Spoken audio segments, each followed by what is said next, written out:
Hey guys, it's Joel, and I wanted to do a quick book review. So one of the books that I use a lot in therapy, probably more than anything else, actually with patients, is this book, which is the Please Understand Me Too. Um, this is a book about the MBTI, or the Myers-Briggs Type Indicator. The Myers-Briggs is one of the older and more popular personality tests.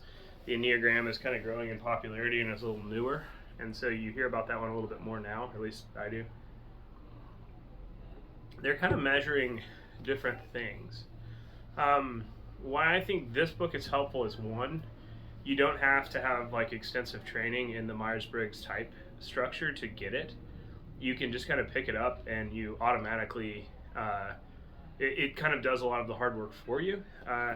There's these breakdowns of what all of the personality types are like, which are pretty complex, and the detail that they go into, but they're also fairly intuitive in how they're written. So when you do the test that comes with it, I think some of the language is a little bit dated. Some of it sounds kind of 1980s.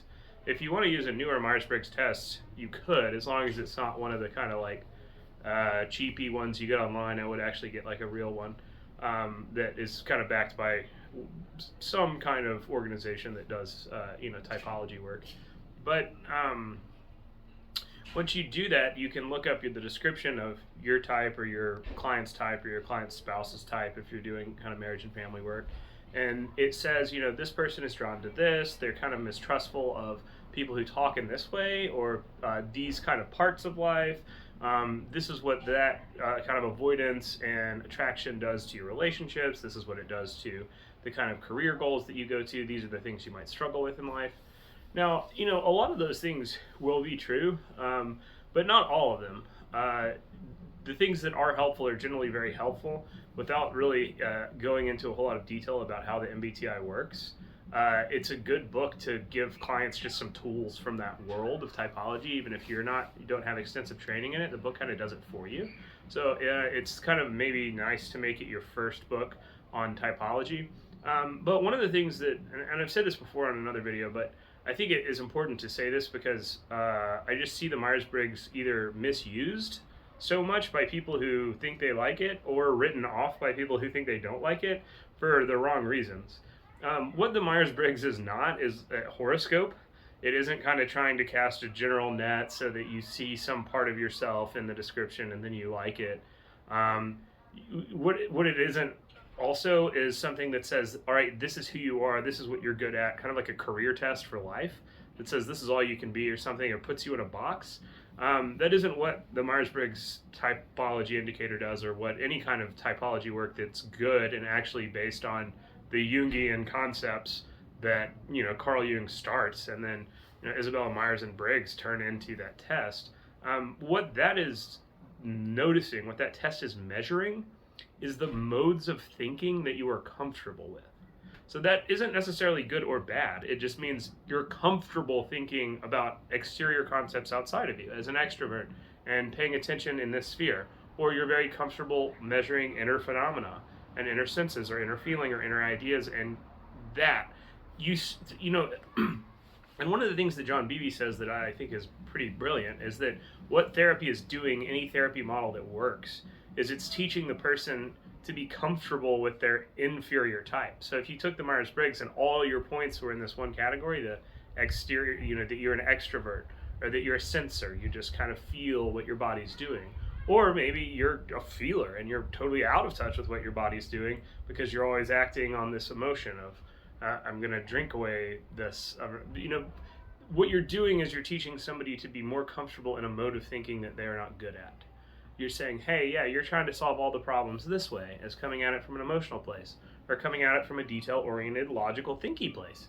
Maybe you need to be more comfortable in this other world of thinking or feeling, and whatever style of therapy that you're doing that works. What it's really doing is taking those two letters and pulling them closer together. Because the way the Myers-Briggs is structured, if you've ever seen them, is the assumption that it's making is that there are sort of 8 ways that we can think at any time. There's like 8 modes of thinking that our brain kind of jumps to try and solve a problem.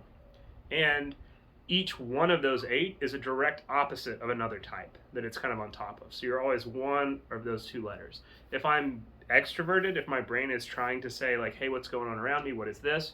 It's not able to say, whoa, what's going on inside me? How am I feeling at the same time? It kind of has to pick one of those ways. They can't happen at the same time. And sometimes I need that extroversion. Sometimes I need that introversion. Just like sometimes I need to be logical and coldly kind of remove my emotion and my own feeling from it to have an objective understanding. Sometimes I don't need to just be cold and logical when I need to be in touch with my own emotions, or else because they're going to affect me whether or not I notice them, or other people's emotions that I may be writing off.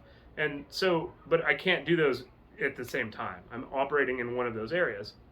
And so that's the assumption that it's making, is that just people are comfortable thinking one way. That's not good or bad, but we're a little bit too rigid when there's another mode of thinking that we're not comfortable with. It kind of is scary to us, that, emotion is scary to me, or having to be logical and detail oriented makes me feel trapped and kind of freak out because I want to just be spacey and off in the clouds in an ideal world. That you're supposed to be able to get better at these things, and you can. And so it's not a horoscope because it's not just throwing out a lot of generalizations that apply to anybody. Not that that's all a horoscope is. I mean, I think you can use a horoscope to start to look at yourself and your life through a different lens. It's just that is different from what depth typology work is. And then it also isn't this, I'm going to put everybody in a box and rigidly define you and tell you what you are, because it's just telling you the way you're kind of comfortable approaching the world and how that holds you back in some places, and then what it makes you good at in other places.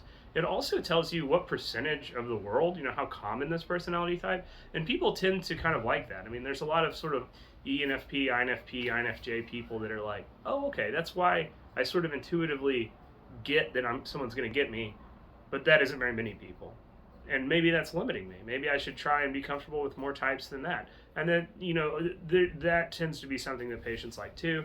A lot of times for marriage and family work, this book helps a lot because a lot of these types are directly opposite in families, especially families that are kind of turbulent or rocky and they might be coming to therapy. You've got people who maybe learn from one person who's an extreme type that they want to be a different kind of extreme in order to be safe or not be that person, but then that creates its own problems. So I think the Please Understand Me Too is a great book.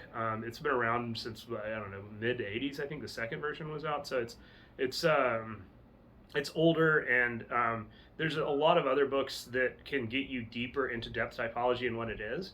But if you're not familiar with that, or you just want to kind of have a resource that you can open and offer it to patients, see if it's helpful. If something jumps out that helps them, then run with it. If it doesn't, put it back.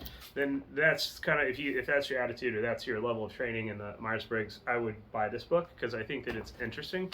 And it also may tell you some of the things as a counselor or a therapist that you're not great at, because especially for me, that's how I use depth work a lot, is because I am comfortable with certain modes of thinking, and sometimes the patient's bringing a different kind in, and maybe I'm trying to pull them more over to my mode of thinking, and that might not be bad, but it also may not be what they need. Like, I don't just need to be doing that because it's what is comfortable for me. I need to be doing it because that's what's helpful for the client. And so I think as just a great resource to reflect on your own life and grow, the Please Understand Me Too is also a good thing to have in your library.